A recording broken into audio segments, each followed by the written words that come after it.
So they are accepting who they are or what's going on. They're realists. They understand what's going on. But then so that's a realist. That's okay. I'm recognizing that something's going on in my business, but you want to have it's called a warrior mindset, Rick. And the warrior mindset is when things go bad, how do you see that as an opportunity to grow? And we talked about is when you first start out in our community, we want you to get on the phones and fail because that's how you grow. And we're going to talk about that in our 8 traits is get on the phone, throw up all over yourself, and then have us come in and help you so that you can grow. Welcome back, everybody, to Real Estate Junkies Coast to Coast. I am your co-host, Rusty Ham, on the West Coast, SoCal by San Diego. Rick Abbiati on the East Coast. Yep, and it's cold. You say that every time. You say that it's cold every time.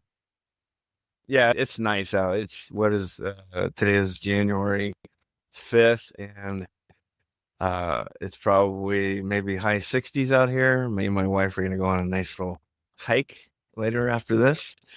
So it's going to be really cool. Rick, this episode is going to be a little different. We spoke off the air, but instead of doing a warm-up, a game plan, and a cool-down, what we're experiencing in our community is we have 8 traits of a successful, wicked smart investor. And we're going to go through each one of those. And so the most successful associates in the wicked smart community, they do all of these, right? We talked about it yesterday, I think. Rick, it's not a buffet. No, definitely not. So, yeah, go ahead. Sorry. There's a proven system in place, and we talk about mindset, skill set systems. This kind of encapsulates all of it, and you can't just leave part of it on the table. Just like anybody, whether it's in real estate or any successful business person, will tell you the same thing. If you look at these multimillionaires, they'll almost word for word echo all of these 8 traits. Yeah, and I'm glad you said that. And the mindset, skill set, systems is when we talk about it's like the Venn diagram, right? They all intertwine, and then right in the middle is a successful, whatever success you're looking for as far as business owner. For us, it's a successful, wicked smart investor, right? So if you don't have one of them, if you don't have the correct mindset, then your success in business is doomed to fail, I would imagine. We talk about mindset. I talked about yesterday, right? Which is some people have a victim mindset and they blame everybody and it's everybody else's fault. And you're not going to have a successful business if you're just blaming other people. You don't take responsibility for yourself. And there's a pessimist, right? That everything's going to fail.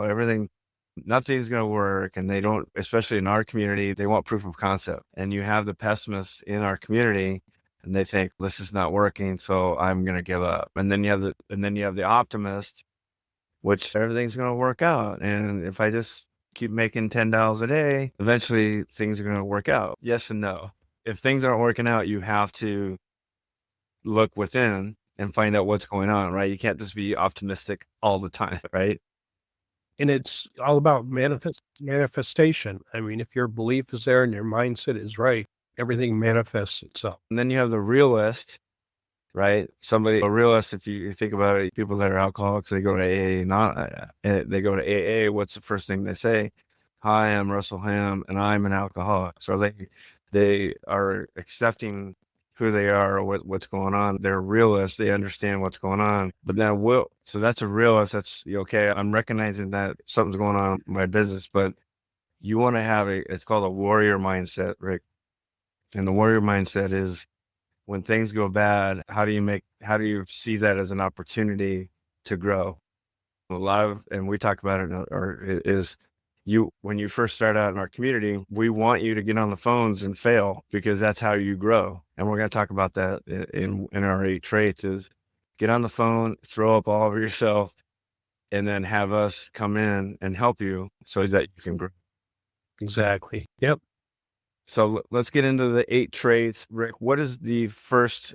So we did this a while back, but again, it's not a buffet. We can't just pick and choose out of these. You got to have all 8 in order to be successful. So what's number 1, Rick? So it's showing up in everything. Anywhere you can possibly gain information is so critical. It's like when you go into college, you show up for class. Here, you're showing up for coaching. With the Wicked Smart community, of course, we have our weekly coaching calls. We have our Wicked Smart sit down, which is open to everybody. We have our mastermind that is open to just associates and apprentices. And we have office hours, which is specific questions. But with the community, you have people that have questions, and they're common questions. People that one person has run into it. It's usually not one person that's run into something. So it's getting around that community and absorbing information. Yeah. In office hours, you and I do it, right? And it might be something that, let's say on their weekly call with us, we weren't able to get to their questions. So they come to office hours, and this is for the whole community. They just come in. You can be a fly on the wall. You can just sit there and listen, or you can ask questions and we'll get after it for you. Yeah, good stuff. And then I think part of it too is leveraging the community and absorbing that information as much as possible, right? I don't remember. I know I've been in the community for 6 years. I think you've been 4.5, Going on 4. I don't tell people, I think there's been a handful of times that I missed a mastermind. And I've never missed one. Yeah. And we both, and listen, it's for me, I'm West Coast. It's at 2 o'clock in the afternoon, and I had a W-2. And what did I do? I was a teacher. So how am I supposed to make this mastermind call if I'm in the middle of class? So I made ways. I would have it on my phone, and let's say hypothetically, I would just say, hey, free play soccer. And they would go play soccer on the field. And then I would be on the mastermind, right, with my sombrero hat so I wouldn't get sunburned. But I made it work. And I did that from 2019 to 2 for 3 years. I was going to the masterminds while I was in class.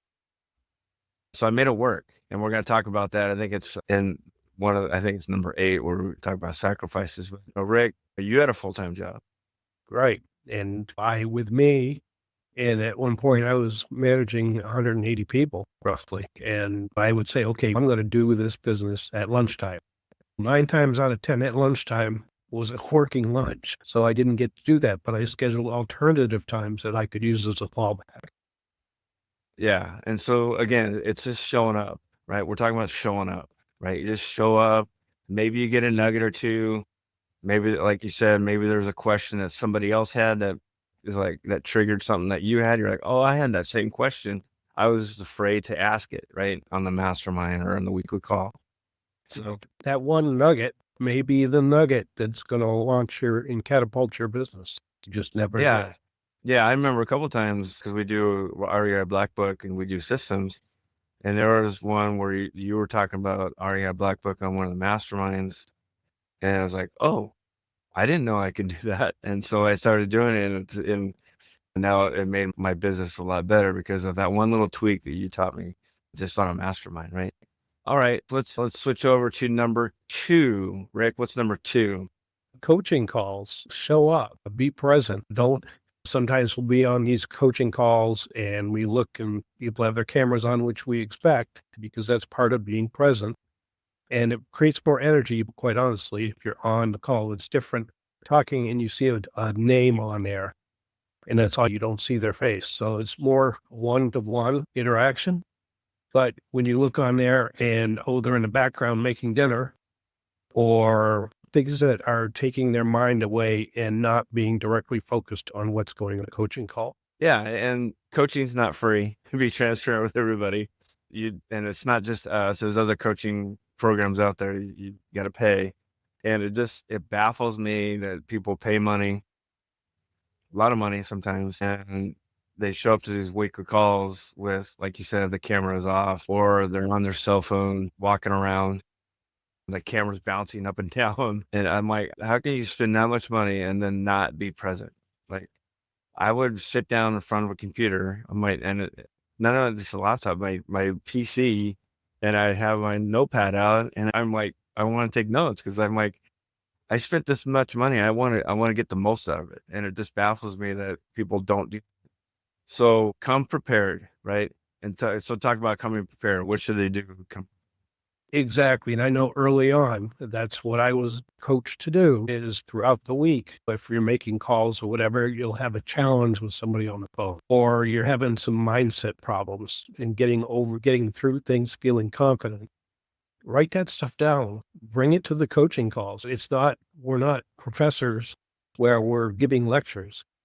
But if you're not coming prepared, there's really nothing for us to coach you on. So that's the key, is to be prepared with questions to talk about, especially when you have, or whether it's just one-on-one coaching calls or in a group session. It helps everybody.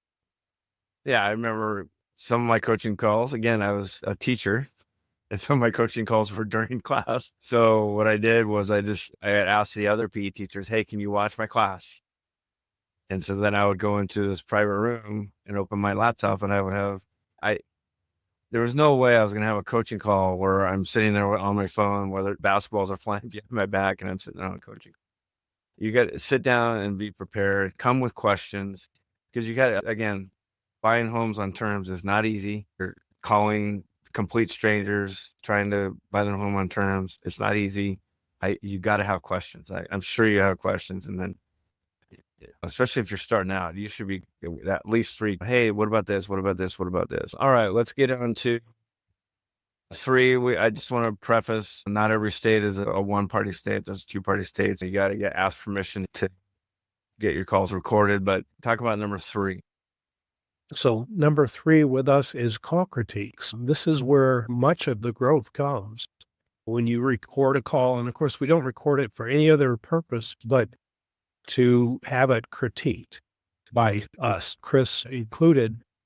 I submitted my calls to Chris Prefontaine for critique, and the other coaches before I get to the level where I was getting Chris's critiques. And it was invaluable. I don't know. What are your thoughts on that, Russ? Yeah, we call Chris, if you don't know. And again, if you don't want to get coaching, but you want to know what we're talking about, is Quantum Leap System. It's a home study course. And in the home study course, Chris Prefontaine and all the other coaches, we created some modules. And in the module, Chris talks about ACA, right? ACA. The first A is action. You take action, which is you just make that initial dial. C is get that call critique, meaning you record the call, you send it to your coach, and your coach is going to critique it. We have a certain script that we go by. You don't have the exact script, but you want to touch on the points that are within that script, right? And we're going to critique you based on what you should be saying and what you shouldn't be saying, which is a lot of people, you shouldn't be saying a lot of things that you should be. Just get to the point, right? And then the other A, so it's ACA, is make those adjustments. So you're going to make those adjustments based on the critique we gave you. And then you're going to take action again, which is that last A. So you're going to make another call and use the critiques that we gave you and make those adjustments on that last call. And that is, like you said, that's the fastest way to get better. A lot of people, they'll send us their best call, which is not the best way to, again, we want you to fail. So send us your worst call and then we can critique you. And the thing is, it's not just following scripts. When dependent on your conversation with the seller, your script may vary a little bit. I know I've critiqued some calls and it sounds like they're reading from a list of questions. It sounds very scripted. It doesn't go over well when you're talking to somebody. It's not natural. So I've advised them, critique the calls and said, talk to them like you're talking to a neighbor, a relative, or a good friend. It comes across much more natural, more conversational, and it goes over much better. Yeah, we talk about it too. The seller doesn't know your script, right? So you can say the worst thing or you can not go on the script. They don't know. Just be confident, right? We talked about just being confident. You can ask the worst question in the world, but as long as you ask it with confidence, they don't know. Yeah, so good stuff. Yeah, call critique's super important. Go ahead. And the other thing is if you're really messing up your script, it's not a big deal because you can come back and correct it afterwards. If you call a seller back 2 or 3 months later, they're not even probably going to remember the conversation you had.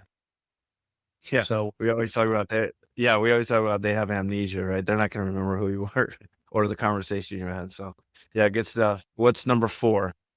So that's leveraging your coach for three-way calls. And a lot of times what we'll do is we have our schedule that we not only schedule coaching calls or one-on-one coaching, but we're also there to run with you in the trenches. So we will get on the phone with your sellers and you, or we'll record the call. If you're not available, we'll talk to the sellers and record the calls so you can hear what we talked about.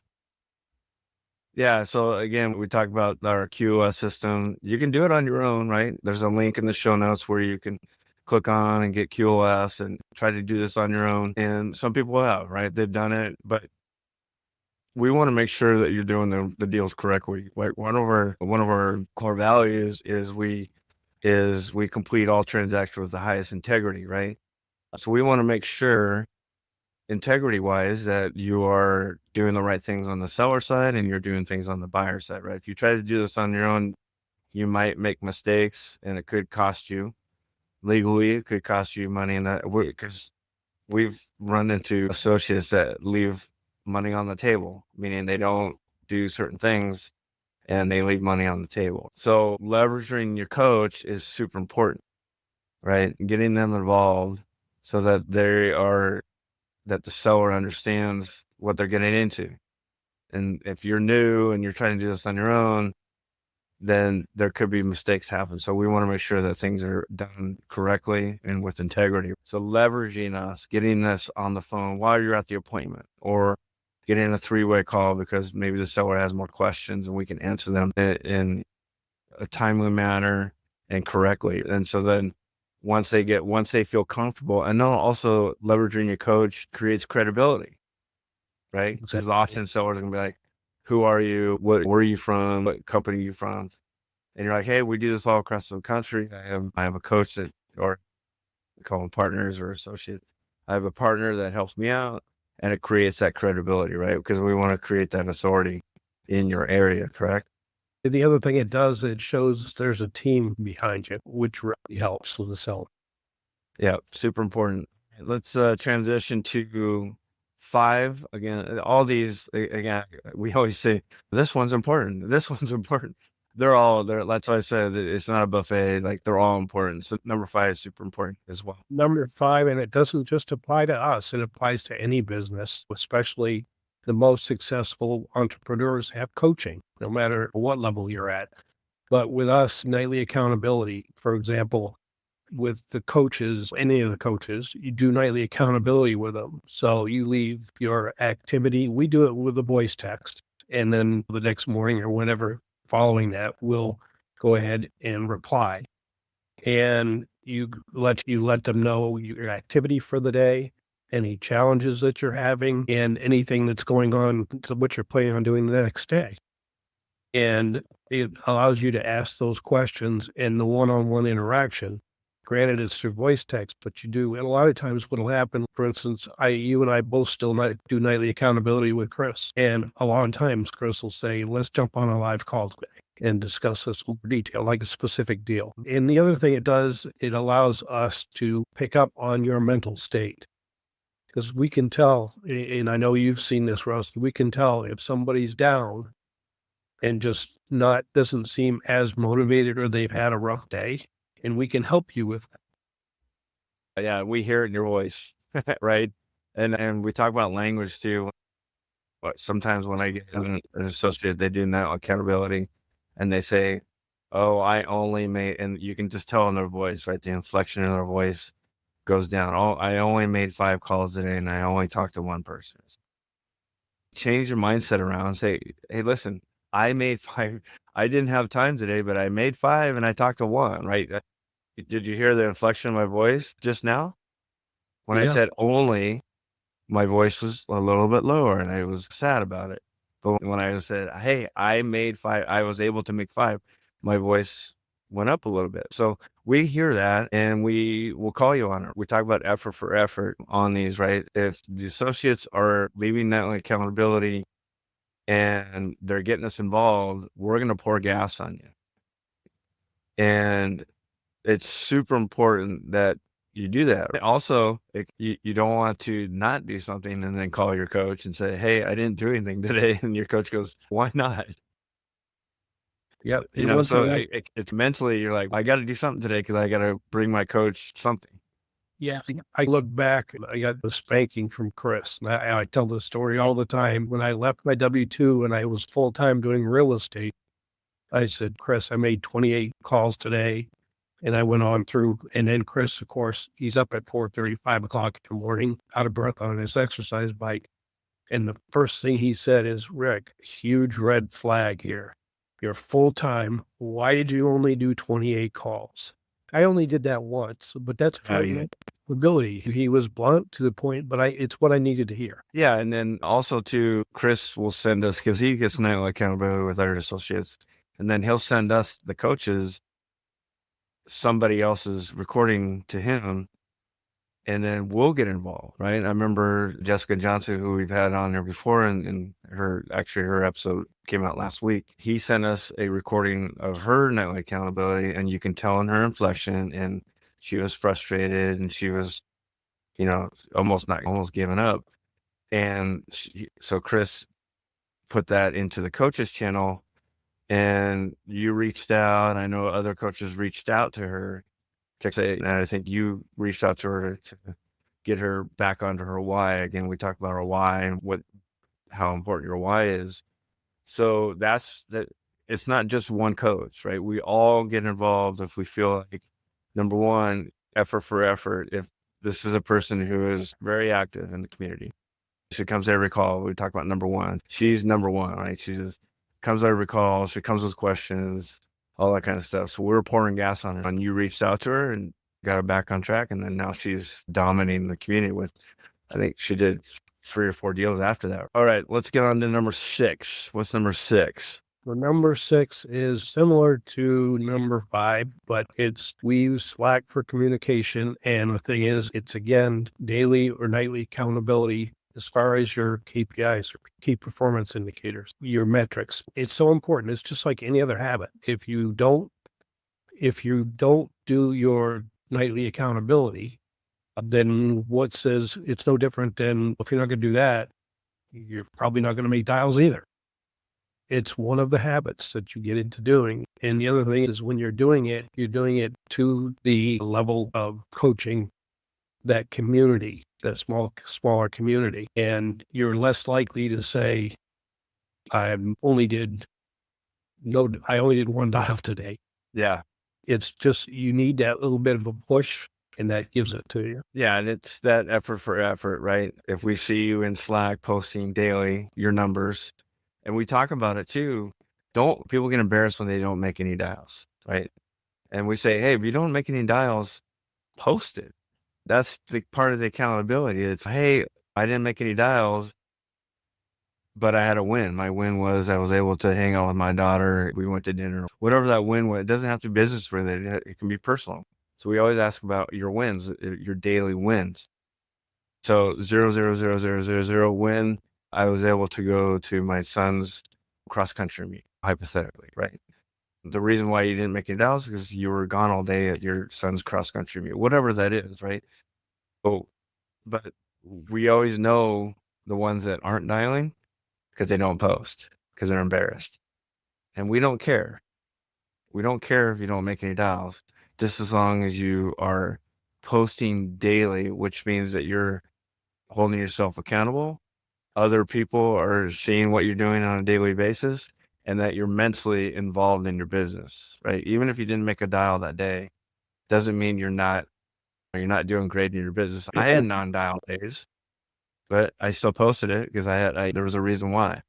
So it's very important that we talk about accountability. It's super important that you have accountability within the community, because if you're not being held accountable, then you strain off and having competing commitments, meaning, oh, I have this other thing that I can do that's much easier, so I'm going to go do that instead of making dials. It holds you to the fire, meaning, let me just make 5 dials real quick, and then I'll go do that other thing I was going to do. Okay. As we go through these 8 traits, it's not holding anything against you because you aren't doing something. It's all about, we want to help you be successful. And we've been down that road and we're still going down that road. So it's Yeah, super important. All right, no. So number 7, relentless consistency and discipline. Every little thing you do adds up. yeah, we just talked about it, right? You post a win every day. You post that win every day, 5 days a week. It's going to add up. All your wins are going to add up at some point. And I think this goes to any habit. And I'll use dialing, making calls as an example. I know when I first started, I was talking to my coach at the time, and I said, he said, how many dials did you do today? And I proudly said 8 to 10. And he's, Rick, do you think you could bump it up? He said it so casually. He said, you think you could make 15? 15 became 20, 20 became 25. And I found it easier because I had established the habit. yeah, yeah, super. And it's just constant. It's just daily discipline, right? We also in QoS, Chris talks about the daily power of one daily discipline, where every day and it doesn't have to be about dials. It can be meditation. It could be, did you work out today? Did you walk the dogs? Whatever discipline that you're tracking that on a daily basis. And it's just relentless. You just continue to track it. And we talk about it in the community. If you're not tracking, you're losing.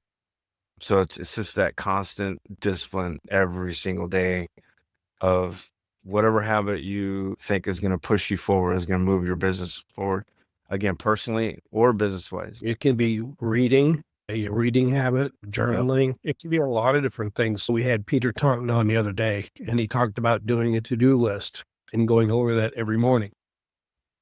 Top 3, right? Your top 3. Yeah. And your habits, you put your daily habits on there so you're really achieving those. Very cool. Last one, 8. That is sacrifice. And it's be comfortable to being uncomfortable. Business is not easy. It's definitely worth it. Yeah, we talked about it. We talked about actually number 1, which is we both made sacrifices while we're at work. Some people will call it double dipping, but I was at a job where I could have other teachers sub in for me so I can get things done. I always tell a story, making dials. I would, because each week we had to come to, I was with Zach. Zach was my first coach in the 90-day jumpstart. And if we didn't come with anything, he didn't call on you. And we're going to start doing that in our community now. If you don't come with your metrics, then you're going to sit there and listen. Right? Because we want the serious and dedicated. And so I was always nervous to come to our weekly calls without anything. So there was times where I would send the kids on a mile run. I would do the mile run, and then I had like TAs. I had TAs that would mark down their times. And mile runs for high schoolers was ranged from 7 minutes to 15 minutes. So while they were running, I had my clipboard out with some lead sheets, and I would make dials while they were running. And then when they were done running, I would send them to do free play soccer, right? Our class was about an hour and a half long. So while they either ran or they were doing free play soccer, I had my lead sheets out and I was calling. So I made that sacrifice because I knew I didn't want to come to my weekly call without anything. So talk about some of the sacrifices you made. With me, if I came home from work, and actually I was working from home during the COVID time, but it would be get done at 4:30, 5 o'clock. And a lot of times it would go into the evenings that I was working. But then it was like, I'm going to sit down and have dinner, put on the news, put on Chicago PD Chicago Fire. Yeah. And it was like getting out of that and making that sacrifice and prioritizing this business. Because looking at where I was at and looking at down the road at retirement and not really having a positive attitude about what was going to be there for retirement, this was my alternative. And that's why it comes down to my why. So your why has to be strong enough that'll get you through to make those sacrifices. Yep. All right, Rick. Thank you so much. Let's just end on this. Talking about the sacrifices and all these 8 traits, a couple things are happening to us because we're relentless. and we have discipline. And I have a deal that a couple months ago, I went on an appointment. The guy wanted to sell traditionally. And we talk about there's fractured closings out all the time. So the guy tried to sell traditionally, had a buyer in hand, buyers falling through. So I get a text yesterday, right? Hey, can we still talk? And I ghosted this guy. I was like, okay, do whatever you need to do. And I let it sit knowing that a lot of these buyers aren't following through. And then all of a sudden I get a text, right? So always stay consistent and disciplined and things will happen. For example, you had a couple of things. You have an SEO that you don't even touch anymore and you're still getting calls from that, right? I had built a website with search engine optimization and I paid a good amount of money for it, but that's a full-time job keeping up with that. So it got to the point that, okay, if it generates business, it does. If it doesn't. And years later, I'm getting calls on it. And if somebody searches in Google for sell my house fast, New Hampshire, my website comes up number one. And I haven't done anything with it in a while. And in fact, it was the 31st of December, going right into the new year. I got a call out of the blue, somebody looking to sell their property. So I'm in the process of working that deal now. So you just never know. It's put that work in and it pays off in the future. Yeah, you stay consistent. And we talk about a lot in our association that you're not going to get a deal on the first call. You're not going to get it on the second call. You're not going to get on the third call. It might be 6 months later. It might be a year later. You got to have that discipline and you got to be consistent. Because a lot of people, you and I have talked about it. It took me a year to get my first deal. It took you 15 months. Yep. My fourth deal was the first appointment I went on 14 months later. The seller called me out of the blue. He said, I'm ready to pull the trigger. Yeah, people, the instant gratification, especially with social media stuff, they're just swiping. They want that instant gratification. With terms, it's going to take a while. It's not easy. And you got to have that discipline in order to make things happen because it is lucrative, right? A lease purchase is a $10 consideration and you get a payday one it ranges from $50,000 to $100,000. That's infinite, right? That's infinite. Yeah. Yeah, so good stuff, Rick. I appreciate it. Happy New Year, buddy. Happy New Year. And we're going to have some good things down the road here coming up. So take care. See everybody on the other side. See you, Rick. We care, everybody. Take care of us. Bye.